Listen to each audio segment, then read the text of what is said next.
So how does merit work? You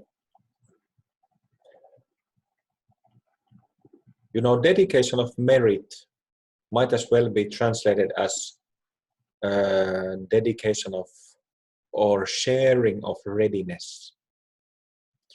I was talking about basic prayers and including dedication of merit with Pemako, I think last year at some point, and he had this brilliant English rendition for merit, readiness, and that's what it means, you know, gaining readiness, being ready to practice the Dharma.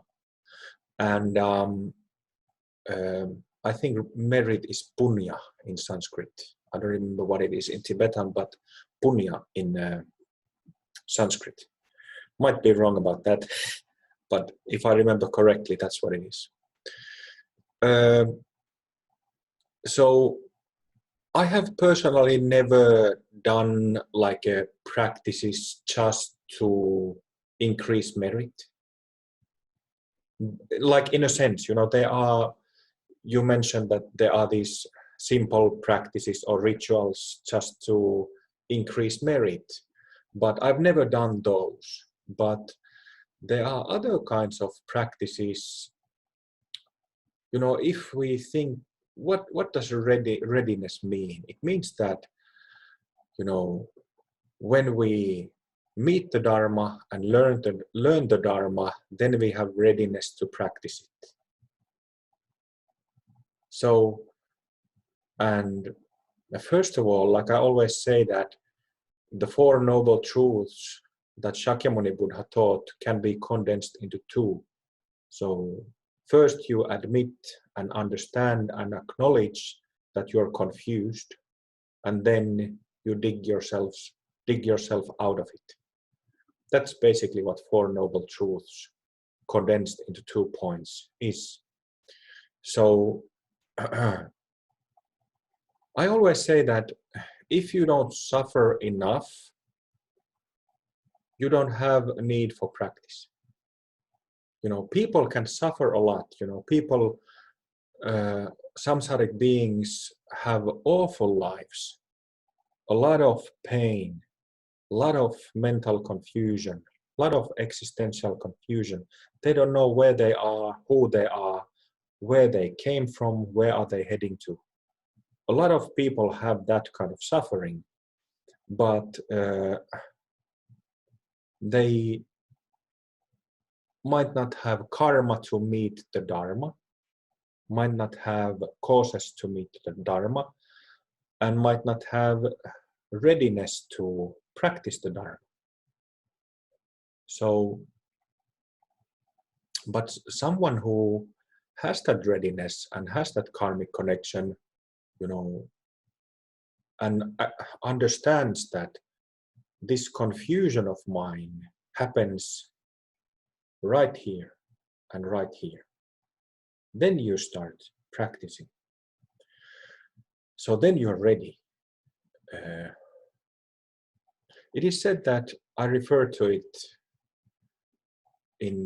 at one point, was it on Friday or yesterday, that somewhere in the scriptures, probably several masters have said it, that if you have even a glimpse, a recognition of the natural state, it equals, you know, it ripens you very quickly.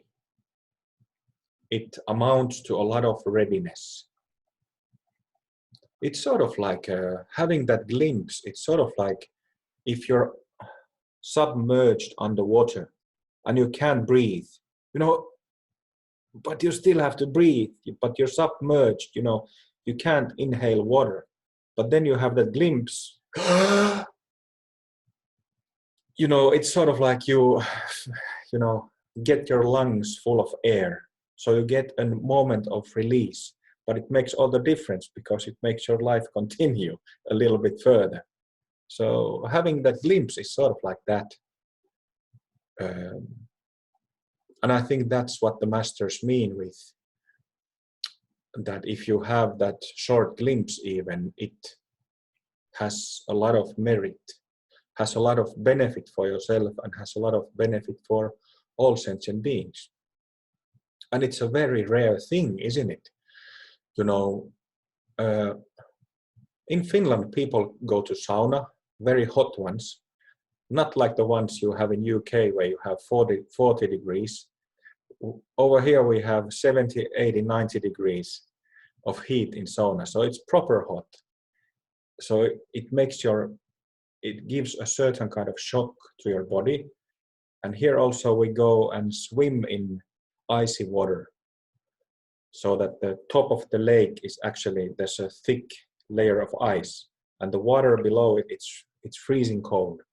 So we do that, and we also swim in snow. And the reason why I'm saying this is because you know, why people do that is because it has health benefits, but it also snaps you out of your mind because of that shock for a moment. You know, after a sauna or after swimming in a lake, you know, you feel extremely soft, just like you do after shouting 300 pets. Exactly like that. So, you know, people get the same benefit from running, from exercising, from practicing arts of some kind. It snaps them out from their mind, and there is a glimpse. Or I remember one friend years ago, he's a Zen practitioner, and a man older than I am, but he had joined his first or second week-long retreat. And I remember sitting with him on the pier after the session, and he was telling me that, you know, Kim, I had this experience on this retreat, that something happened, and then he said that it felt exactly the same as when years before he had gotten married, and he was like, it was the evening before he was about to get married, next day, and he had felt this incredible, unusual peace and softness and clarity of mind. And then he had experienced it again on a Zen retreat years after. So, you know, people have these glimpses, but they don't know what it is. And sometimes it doesn't come, you know. Sometimes people run 5 kilometers, 10 kilometers, they go to the gym and exercise, they pump their muscles and, you know, hoping to get that benefit, but it doesn't come for some reason, you know. So it happens to people. Everybody has those moments, but unfortunately it's random and it's inconsistent.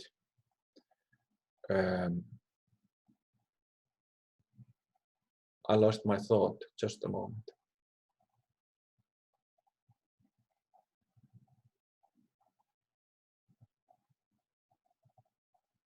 And it's kind of a pity that, you know, all beings have Buddha nature. Everyone you know has it. But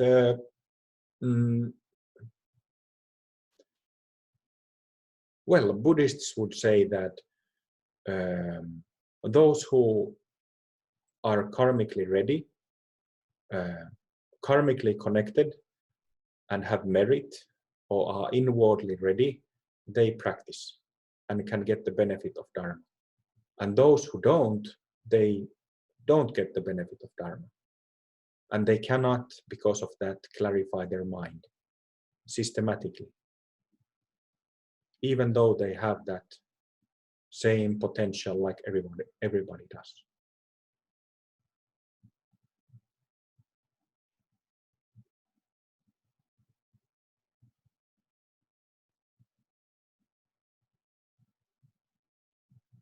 And it breaks your heart, breaks mine,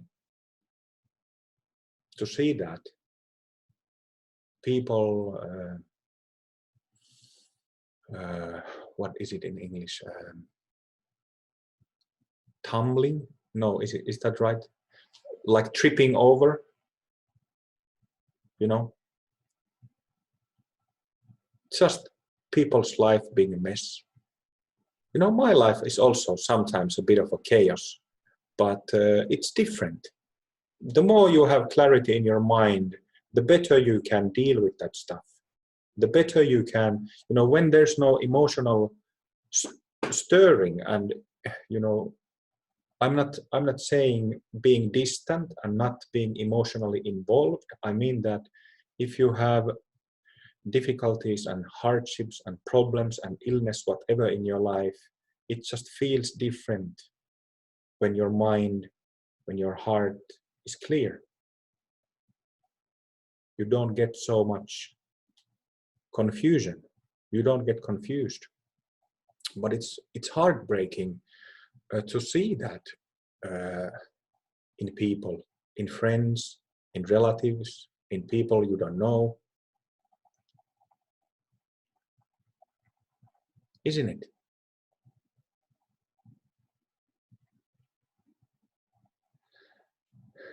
Because they're lost in samsara.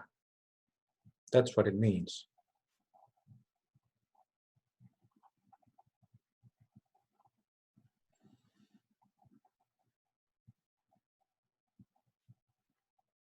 Lost in their own mind.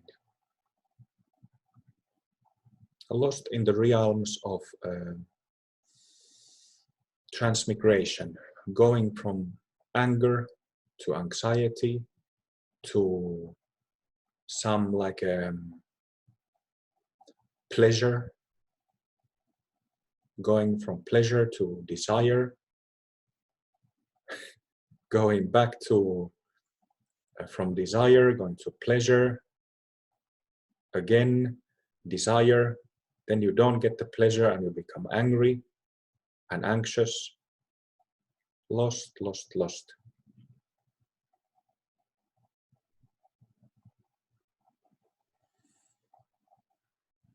And like I was yesterday speaking about like the way how I teach Buddhist meditation, Vipassana, comparing using the two modes and then comparing the two.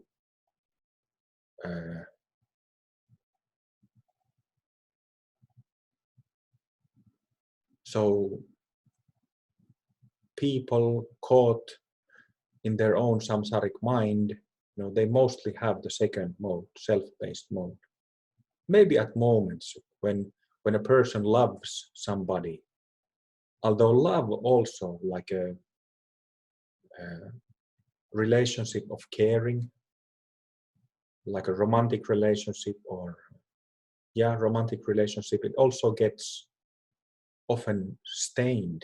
This love doesn't stay pure because the mind, all that other stuff makes it dirty. Which is easier, it's much easier to keep it pure if your own mind, you understand your own mind and know your own mind better.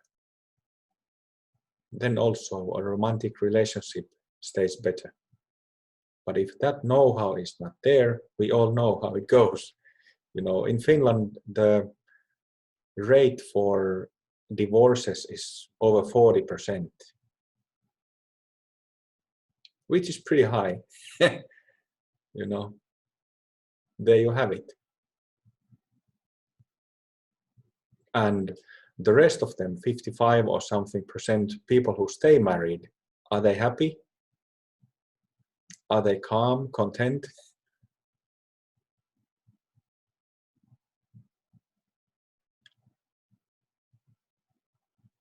Mm.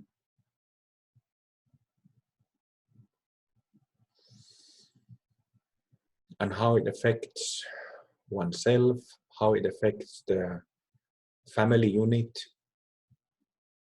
And everybody, almost everybody, you know, has the same problem. you know, mental suffering. Almost everyone. So it's kind of a surprise that I remember discussing this years ago with a friend of mine who's a monk. He's still a monk. We were talking about this and kind of surprised, thinking about it, looking at the facts, how the society is, that it's a surprise how well it actually works. But fortunately, you know, we have in the West, in Western societies, in modern societies, we have excellent secular education. So people learn to read and write and learn all kinds of things, become educated. So that goes far in that sense.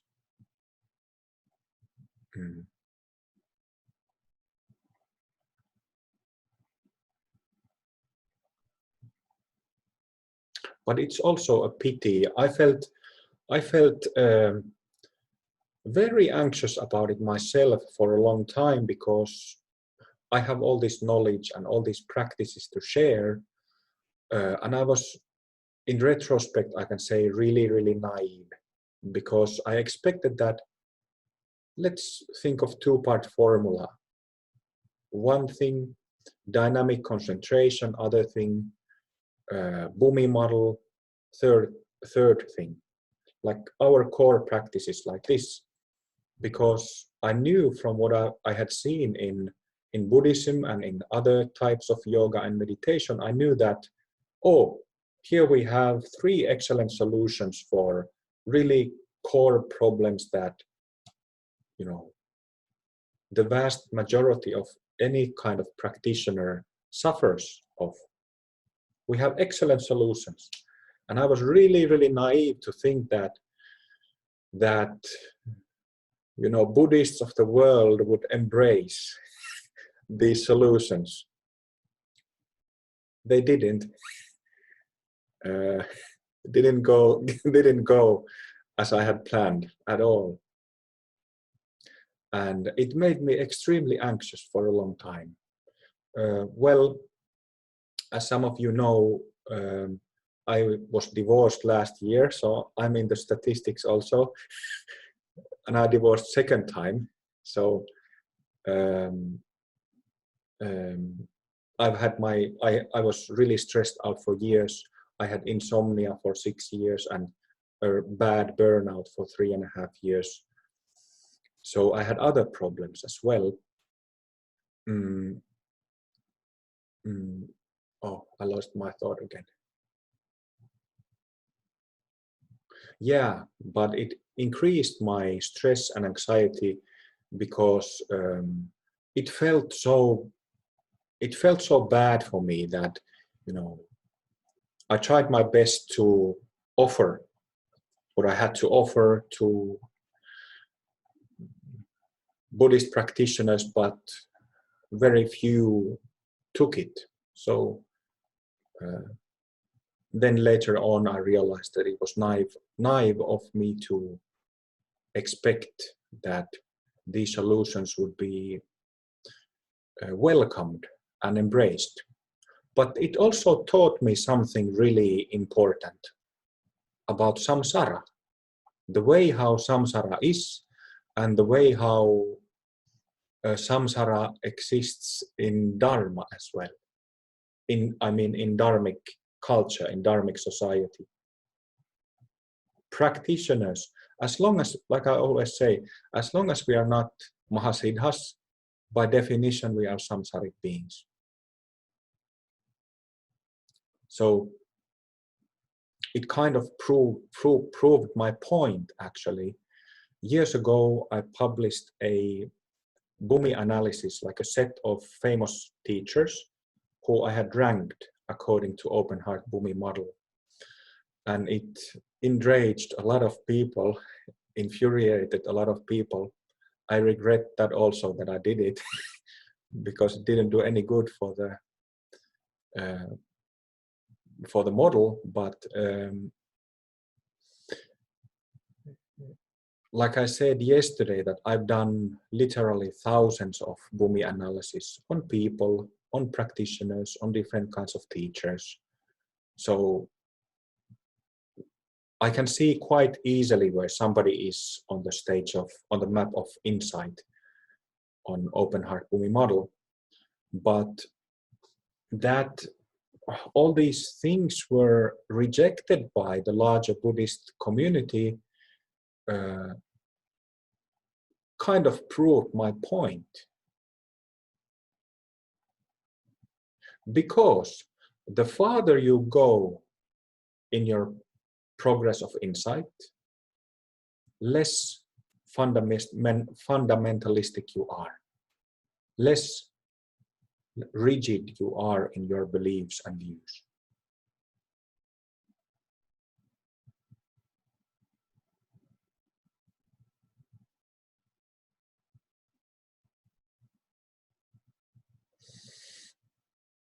So it taught me that samsara exists among Dharma practitioners.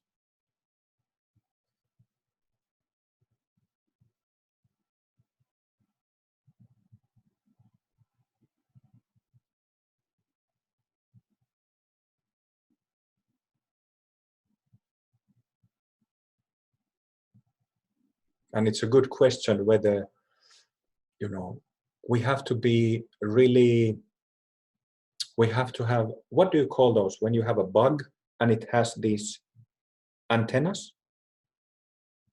I didn't hear that. Like Yes. antennas, these meters. Yeah, antennae, yeah. Yeah, so we have to have, as practitioners, you know what, our motivation is to personally, first person, to attain Buddhahood for the sake of all sentient beings. That's our motivation. That's the motivation of all Mahayana Buddhists. So all of our Dharma practice actually happens in our own mind, in our energy body. And practicing the Dharma means practicing the various yogas that are transmitted in lineages by teachers. Practice of yoga. Applying different practices, contemplating one's situation, and meditating.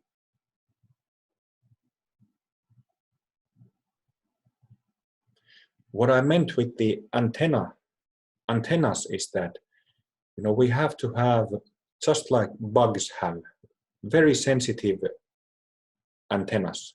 So, I don't know, like a spider, when it's there on the side of its web, and even there's a little bit, like a tiny vibration in its web, it instantly notices it.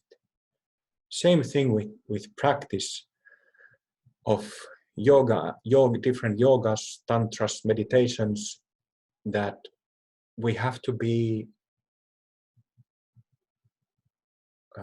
sensitive about what's going on in our mind, so that we can see our faults and mistakes, so that we can see, so that we can catch ourselves from being deluded, so that we can catch that self-based mode.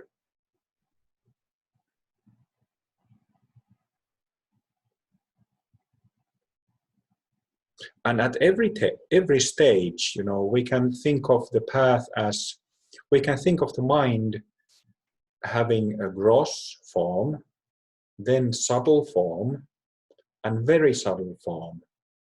We have gross thoughts, subtler thoughts, and very subtle thoughts. Thoughts, emotional energy, and very subtle energy. And each one of these layers, or you can think of them as stages as well. At first you work with very gross elements of the mind, then you get into more subtler level of the mind in the next stage, and finally you get to the very subtle mind, just, you know, before you're already close to the attainment of Buddhahood. So each one of these stages is a challenge. But when you get to the second stage after the first one, then the first one looks easy because you've already learned it, right? And the same thing with third. When you get to the very subtle mind, the subtle and gross mind feels piece of cake. Nevertheless, for somebody who's in the advanced state, working with very subtle mind, that stage, very subtle, because it's so subtle, it is a challenge. And that's why you need to have those antennas at every stage.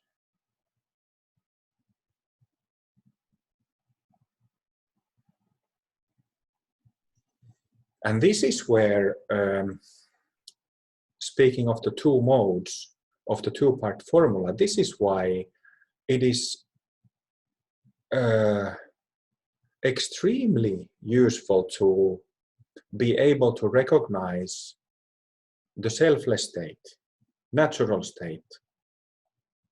Because when you start looking at your mind and working with your emotional reactions and all of that stuff, or very subtle mind that has no form, when you start working with it from clarity, from such clarity that there isn't a mind clearer than that, I'm talking about the natural state, then it's a completely different situation in making progress in emptiness inside.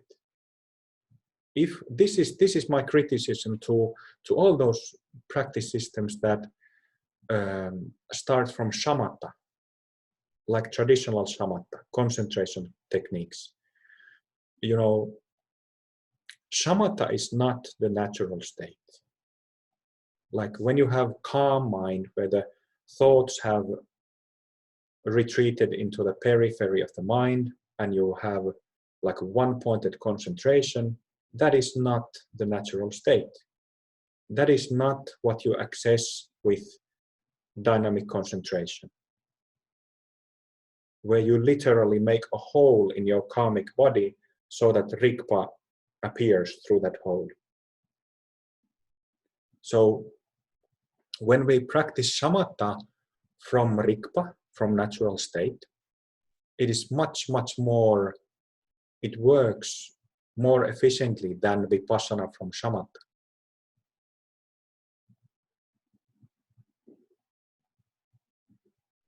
And this is how I think, you know,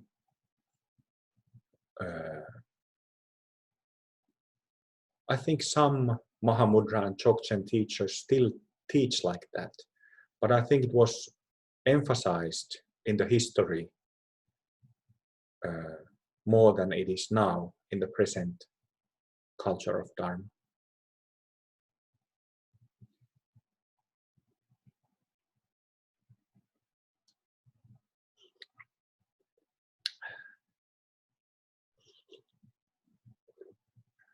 Sorry for the ranting. Did I rant a little bit? Was it too much?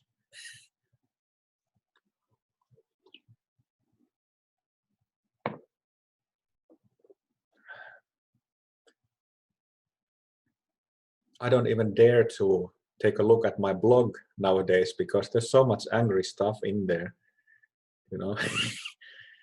But I've been thinking it for a few days, you know, taking a look. But I bet my cheeks go red when I start reading some of the stuff in there. Actually, I noticed there has been much less blog. I noticed it been much less blog material lately. Like it stopped. Mm. Yeah.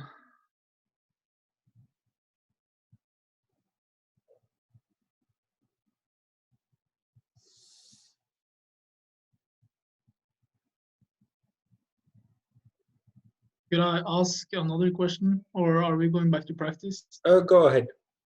Yeah.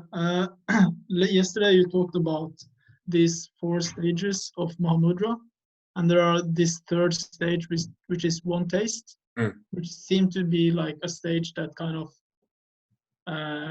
goes over many of these shifts. Like it's a stage that you kind of perfect over longer time.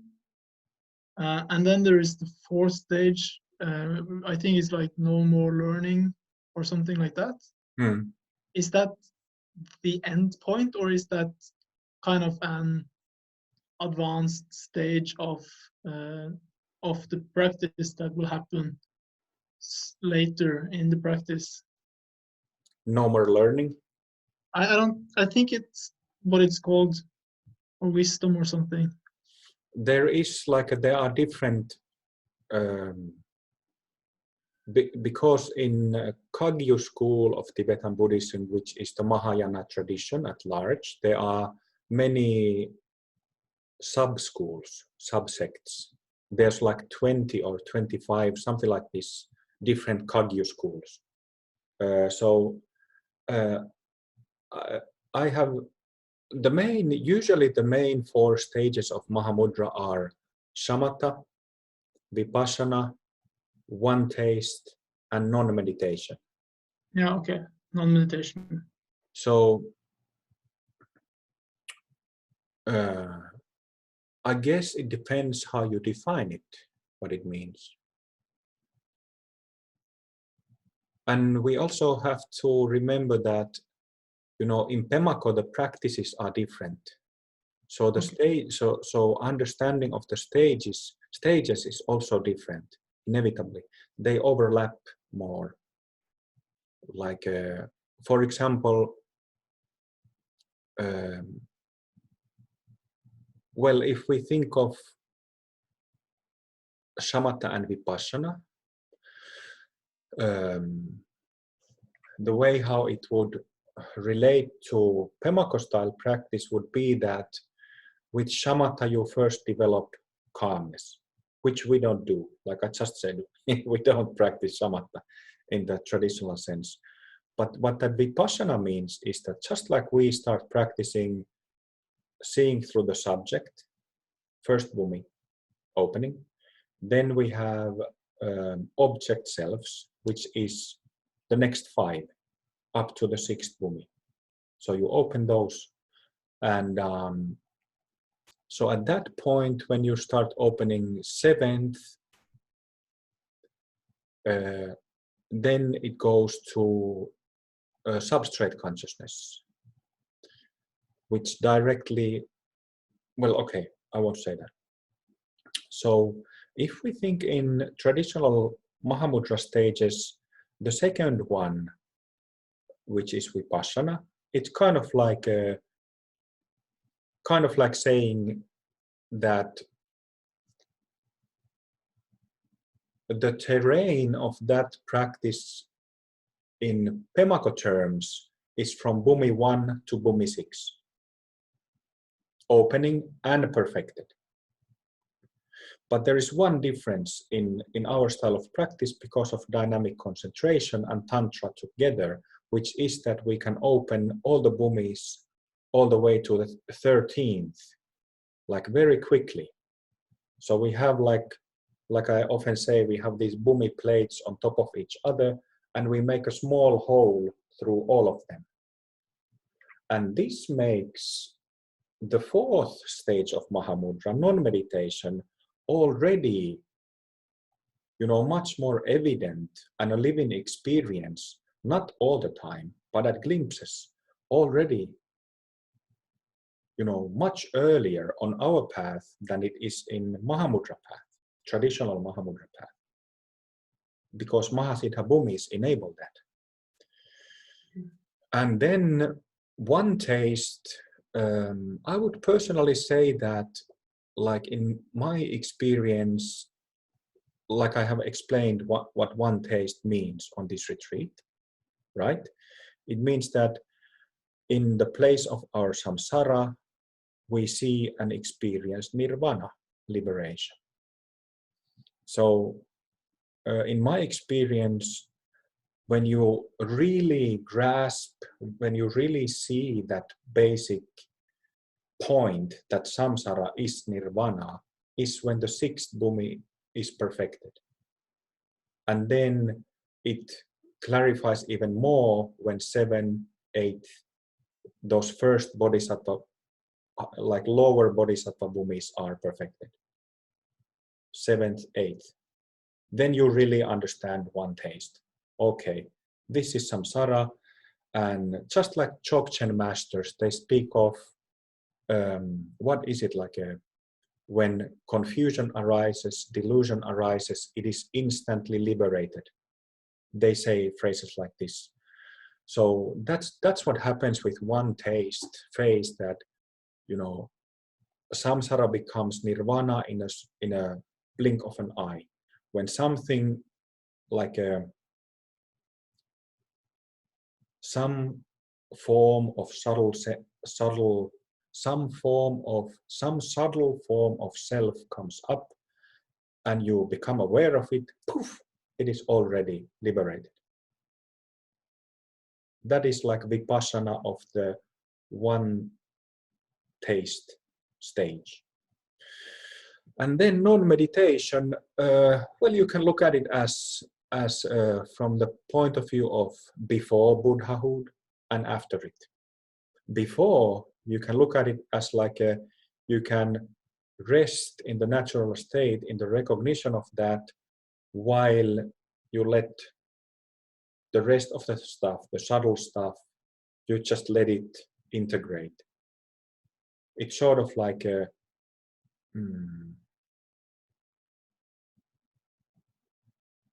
it's sort of like so you're aware of, mostly in your aura, all you have is clarity and softness, that sweetness. But then you have a small bits, we have tens of thousands of nadis in our subtle body.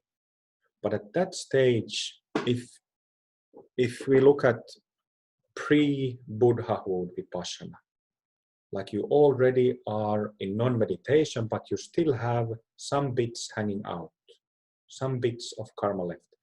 So it's sort of like there are these many numerous stains left, but they are very, very small, very subtle. And then you just let those tiny things release or liberate. And they are released. You don't have to use, because that basic state is already there so strong, you just have to you only need to become aware of those tiny ants. And that's how they are liberated. And then when you integrate the rest of what is hanging out, then you have complete, full non-meditation, Buddhahood, when all the 10 bhumis are cleaned.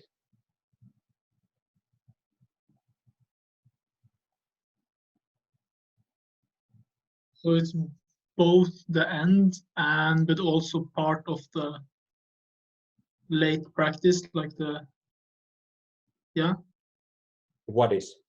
Like the fourth stage would be both the stage of Buddha as well as stages for an samsaric person. Like it overlaps between not having perfected all the bhumis and having perfected 10 and so on. Yeah, you can look at it that way. That's my experience as a Pemako practitioner. If you ask this from some Mahamudra practitioner, Mahamudra Lama, they would probably give you a different answer because their experience is different.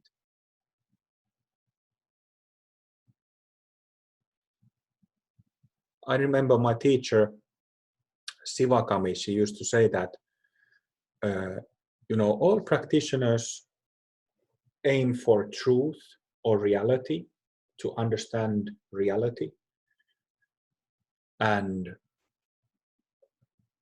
some get to the end of it. But depending one's, because paths differ, paths are not the same. That's why we get different kinds of experiences on the path. And these experiences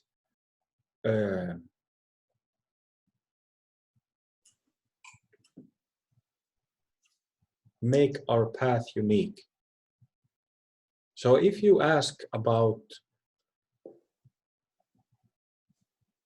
practice or techniques, experiences from Padmasambhava, he gives answers according to his own experience. If you ask some Hindu Mahasiddha, their answers will be different, even though they are speaking of the same thing. And that's how it is.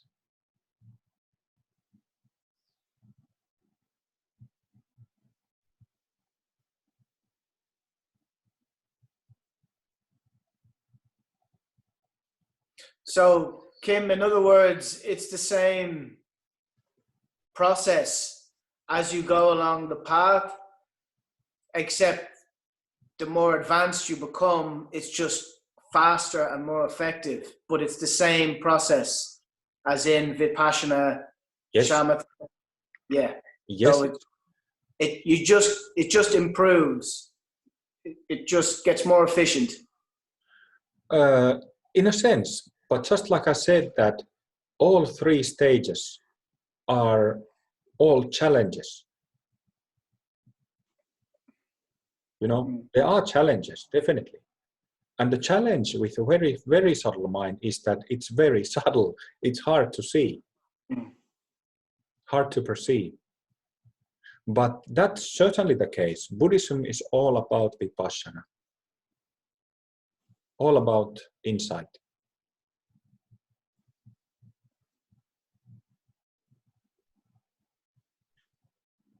With regards to purifying the nadis within the body-mind up to the sixth bhumi, how does that relate to the nadis once you're outside of the body-mind, if you like, when you're in the sort of the bhumis that go beyond the aura, if you like? How does that relate to the nadis, and how does that relate to the being, if you like? You see what I mean?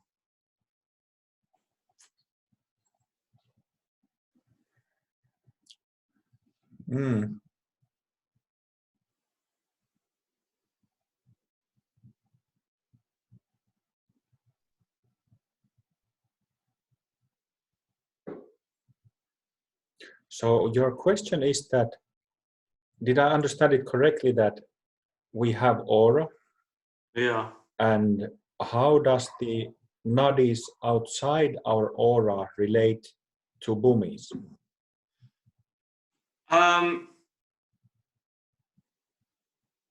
So I'm guessing I'm sort of like, if you talk about a being, like, we're purifying our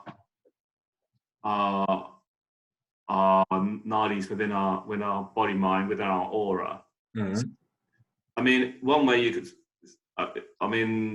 think that once they're purified, once you've purified your body mind, then that would be liberation, full liberation. Yes, yes.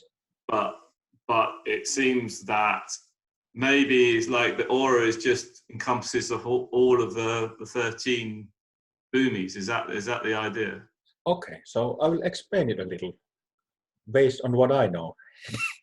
There are all these drawings and diagrams of energy system and channels, but I haven't seen one, and it's very difficult to draw it or express it in a two-dimensional manner, how the energy body is or how the energy bodies are because it's a very complex whole. But so the first 6 bhumis in the energy body inside the physical body. 6, 7, 7, 8, 9, 10, the rest of the aura. The energy body between the edge of the aura and the skin. So inside 6, outside 7 through 10. That's pretty good, pretty concise, like in a nutshell. But then all of the nadis have different layers, just like just a moment.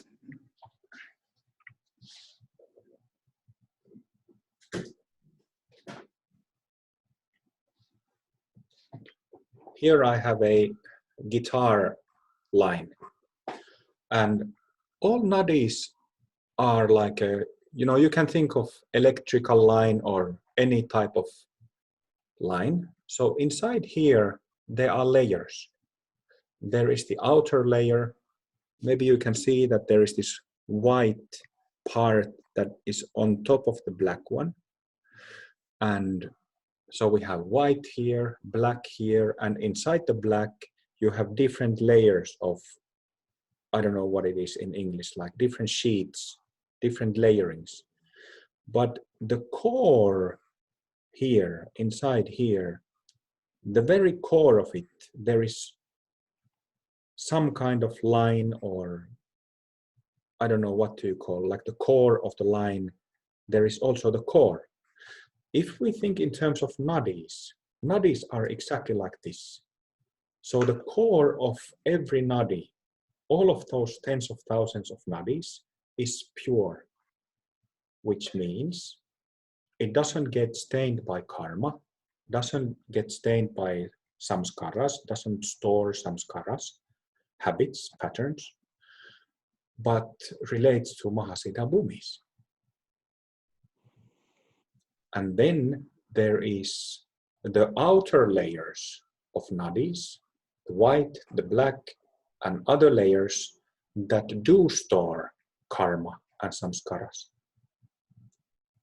So we have, what we have there in terms of open heart bhumi model is that we have bhumis 1 through 10, and 11 and 13 in every single nadi. Isn't that amazing and kind of interesting? So, and we also have, so these are channels, nadis. Then we have centers or chakras, which there are also many. And so we use the basic number of chakras is 18 in the torso and head, and then additional 28 in the limbs, in 4 limbs.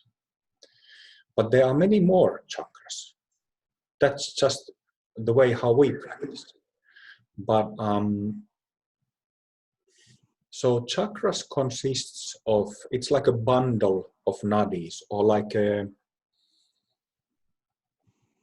if we think of the road network, there are roads, but at some points there are intersections, and these intersections can be like a very complex, like you see in big cities or outside big cities. That's like a chakra, the intersection. So it's kind of a place where all the energies, currents cross each other, meet each other. And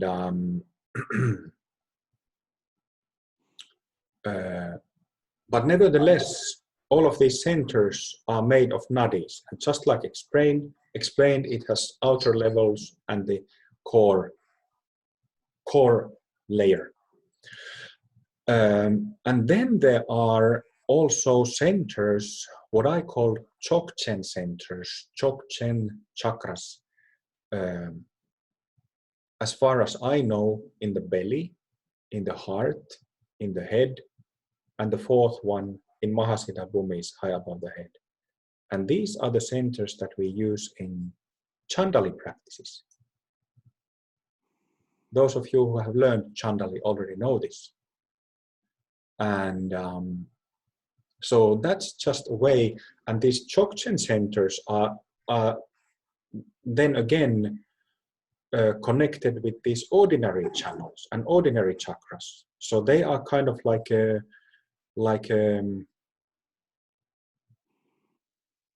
how do you say, like very potential places where you can spread the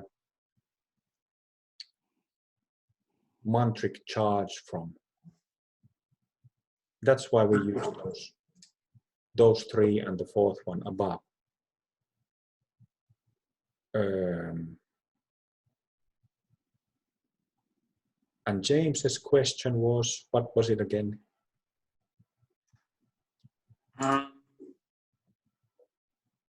It was, yeah, I didn't realize that the 10th bhumi was the outer edge of the aura. I thought I'd confused it with the 6th bhumi. But Yes. I think what, like for the Mahasiddha bhumis then, like how, yeah, I think, yeah, I'm sort of working around the idea of what the being is, and where I suppose what we're purifying, where the being ends and whatever's outside of our body mind sort of starts, sort of thing. What we're purifying, if you see what I mean. I guess that's sort of what I'm a bit confused around. I haven't quite formulated into a question yet. You're so confused that even I'm confused. Yeah. But hopefully I explained something useful. Yeah. Mm.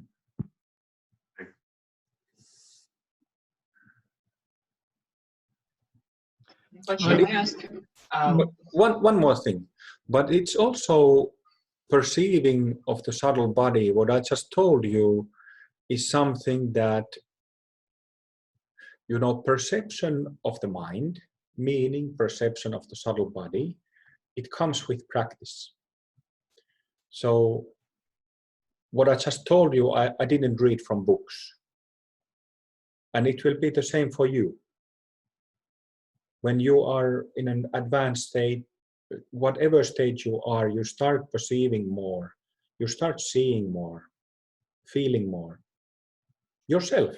You know, we are talking about our minds. And even though mind is difficult to approach because it's abstract, it's not a solid thing that we can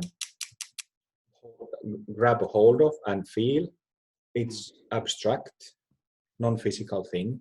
But nevertheless, with practice, you learn it. You become a master of it.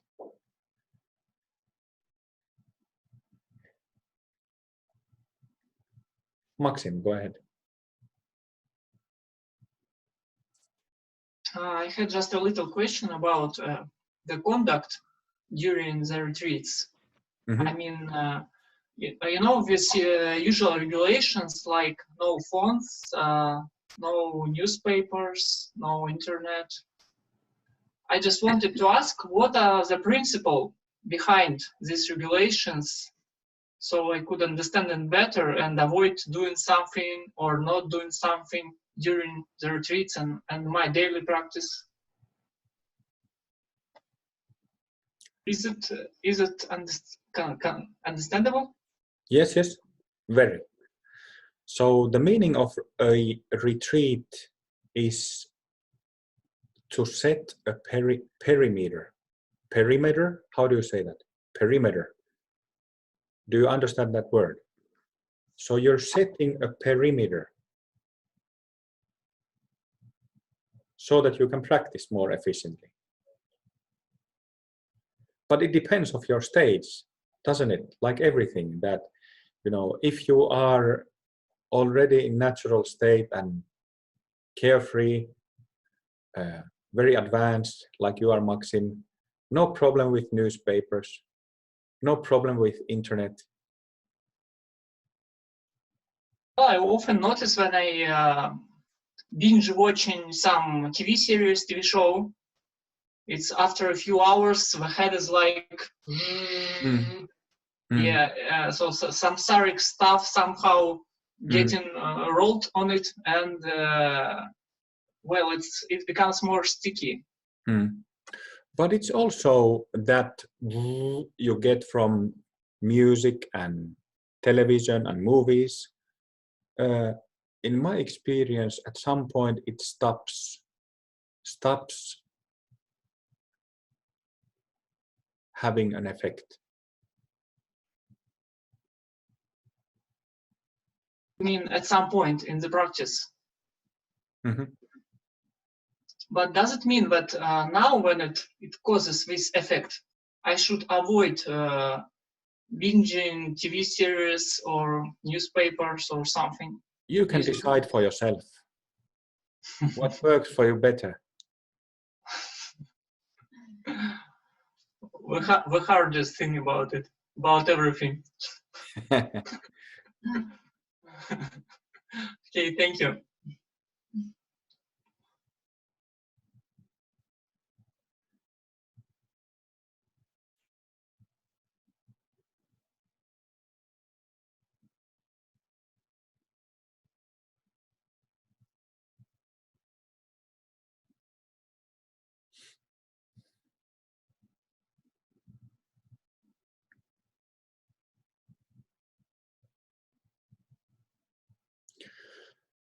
It's 3 o'clock. Let's sit, let's say 5-10 minutes, and then chant the basic prayers.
Let's move to basic prayers.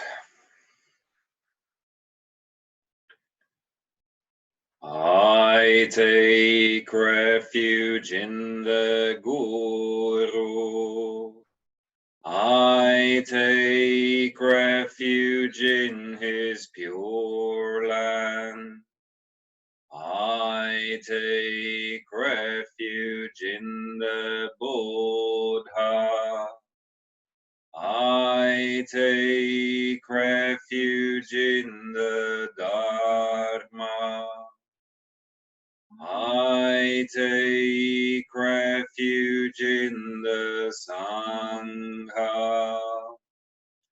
I take refuge in the Guru. I take refuge in his pure land. I take refuge in the Buddha. I take refuge in the Dharma. I take refuge in the Sangha. I take refuge in the Guru. I take refuge in his pure land. I take refuge in the Buddha. I take refuge in the Dharma. I take refuge in the Sangha.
I am the Guru.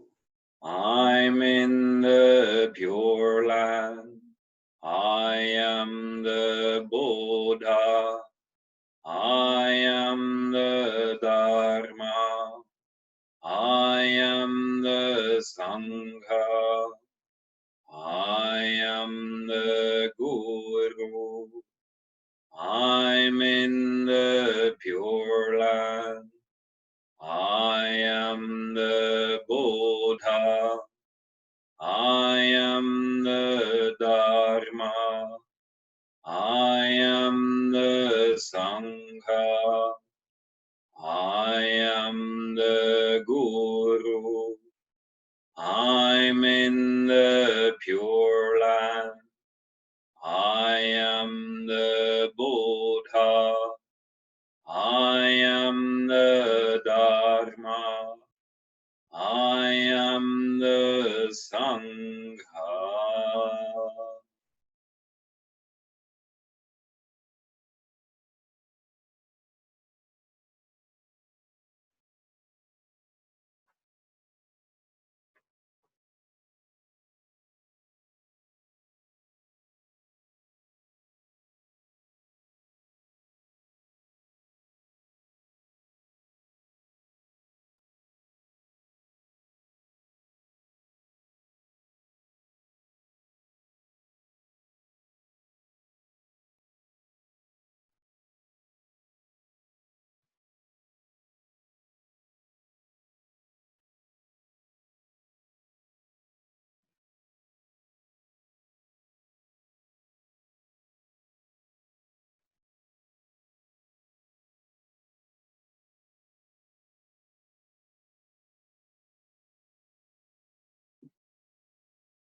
Inhale. May your beings be free. May your beings be free. May your beings be free.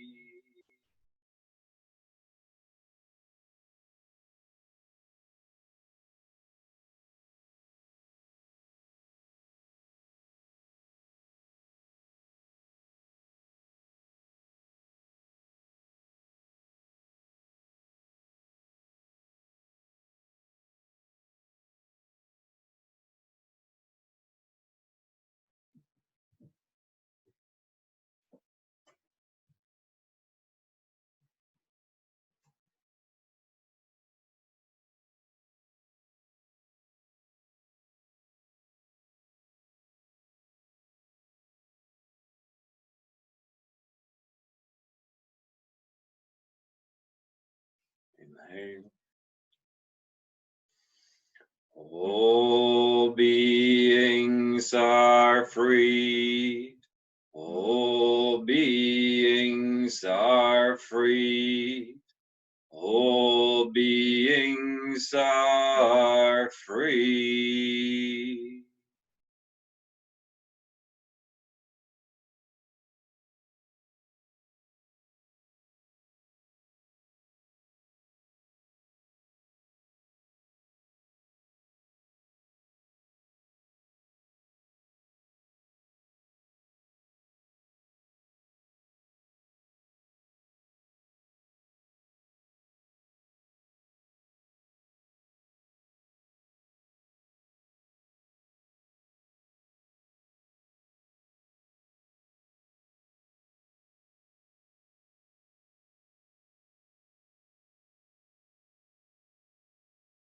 And inhale. May your beings receive my accumulated merit. I dedicate the merit to the refuge and to all sentient beings.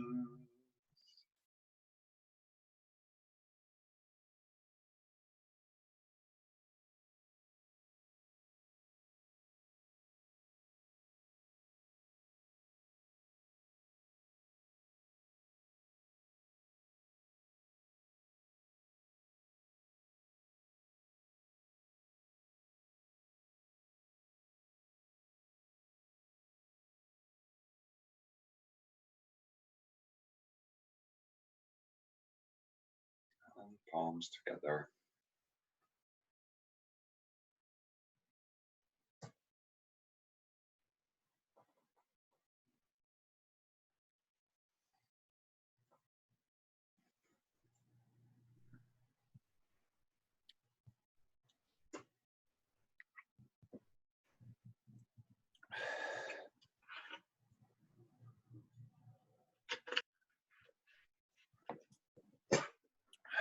How do you feel?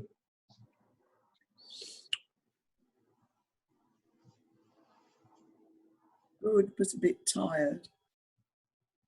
Mm. Kind of cleansed. Mm. Yeah.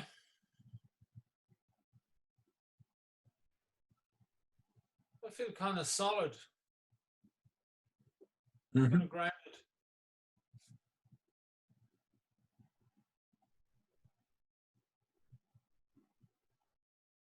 I feel washed out in both senses of the word. Like, feeling tired, but also Mm. Mm. as if I've had a sort of a kind of nardy washout. Right, yeah. Yeah, I feel vitalized. Mhm.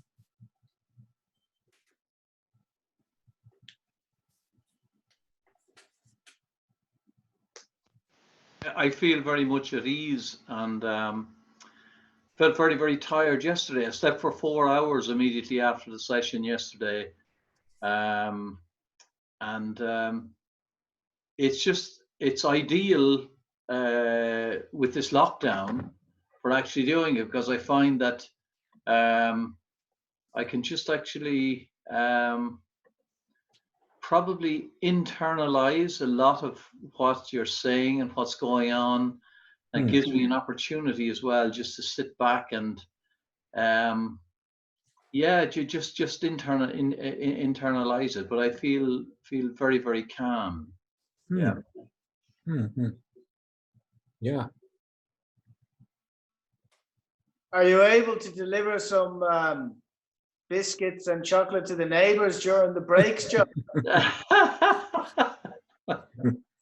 White chocolate.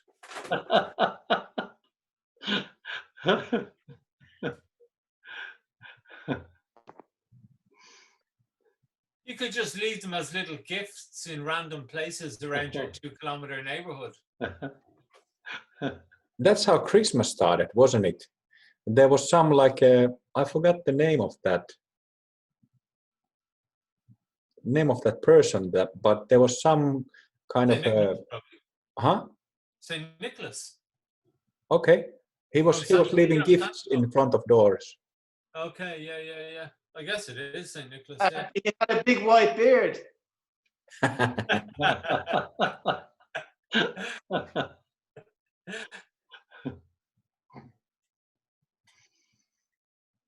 A bigger white beard.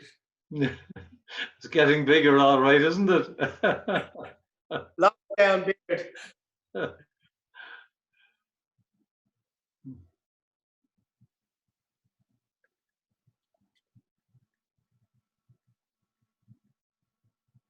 Kim, I thought the Vajra body practice was wonderful.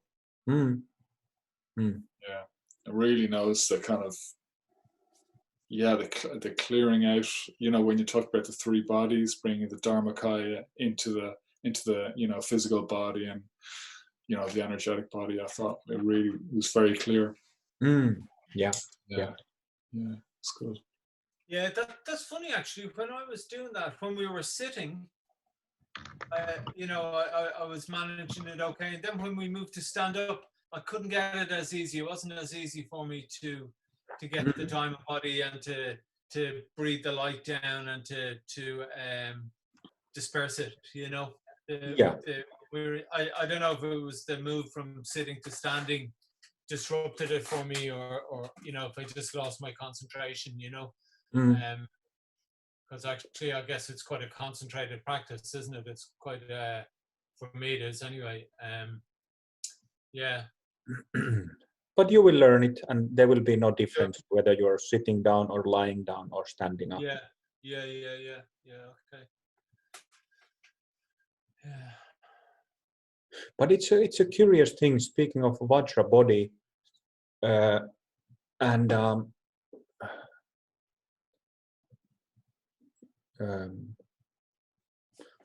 it's an interesting question that there are some Buddhist traditions where there is a strong element of physical practices. Like I'm friends, like Facebook friends, and we have changed emails many years ago with the Shaolin monk. He's I think he's Swiss-born fellow. I think his given name is Walter something, but his Buddhist name is Xi Xingmi, and he's a monk in the Shaolin tradition. And as you know, when Zen Buddhism was transmitted to China, it was done by a fellow called Bodhidharma from southern India, who went to China, and according to the legend, he was the one who founded or started Shaolin Monastery. And there, because monks and practitioners, they were spending so much time in still sitting meditation, he saw that these monks were becoming weak, and it was no good for their practice. Probably he even said that your practice is incorrect because, you're just sitting in subtle layers of your substrate consciousness. So I think that's why, you know, in Shaolin tradition, they started practicing Bodhidharma, and his students started practicing all these yogic exercises and what later developed into Kung Fu, or Chinese martial arts, that they Shaolin Kung Fu. And you know, it's a tradition that has been very strong and is still alive, like what, 1500 years later. So there certainly is a very strong physical element that comes, you know, they tense their muscles all the time. So there's a big dynamic element of dynamic concentration, physical dynamic concentration in their practice. Same thing with some Zen Buddhist lineages in Japan. Like I studied in 2 Zen lineages in Japan, and both of them actually had pretty strong physical element. In the monastery where I was, the Zen master is called Shodo Harada Roshi. His organization is called One Drop Zen. And he is a Tai Chi teacher himself in Chen Manqing's lineage. So he practices Tai Chi and Qigong every day. He's 85 now or something. Back in the day when I was there, he was 65 or so. And then my main teacher, Terayama Sensei, like in his lineage, there is a very, very strong element of physical practices and, you know, yogic exercises, Qigong exercises, and martial arts. That's really the main lineage of combining Zen Buddhism, martial arts, and fine arts, such as calligraphy and tea ceremony and so on in Japan. So there definitely is is a dynamic element in those Zen lineages that I was introduced and practiced in.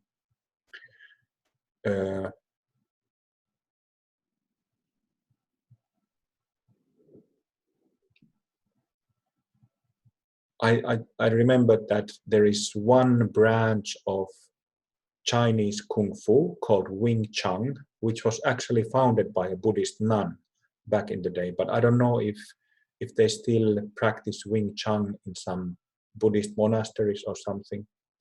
But the reason why I'm saying this is that there are some Buddhist lineages in Sutra Buddhism, Sutra schools that have a strong physical element.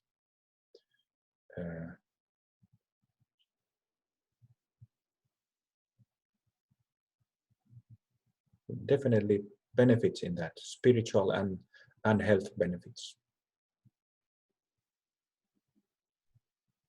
There are also Zen lineages where they literally sit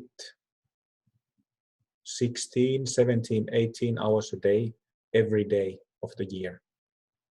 Imagine sitting so much.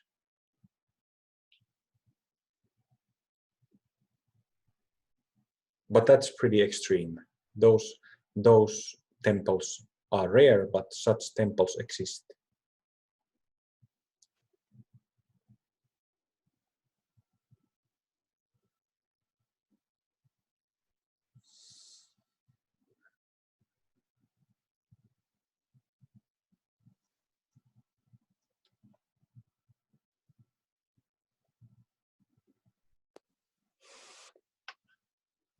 I feel very good after today, Kim. Mm-hmm. Yeah. I think a bit like Joe yesterday, I was very tired, completely wiped out all day yesterday, and fell asleep into a bit of a coma, I think, after yesterday. But this morning I woke up, I felt completely like crap again, and I thought, oh no, there's going to be another day like this. So I went for a quick run before we started. But yeah, felt so much more into it. I think something about what we did today, and then combined with all the rest, that really helped. I feel quite awake and alive right now. And I did enjoy your rants. Oh, They were good. yeah. Great. Good to hear, Chris. We have 2 more days to go, so it keeps getting better and clearer.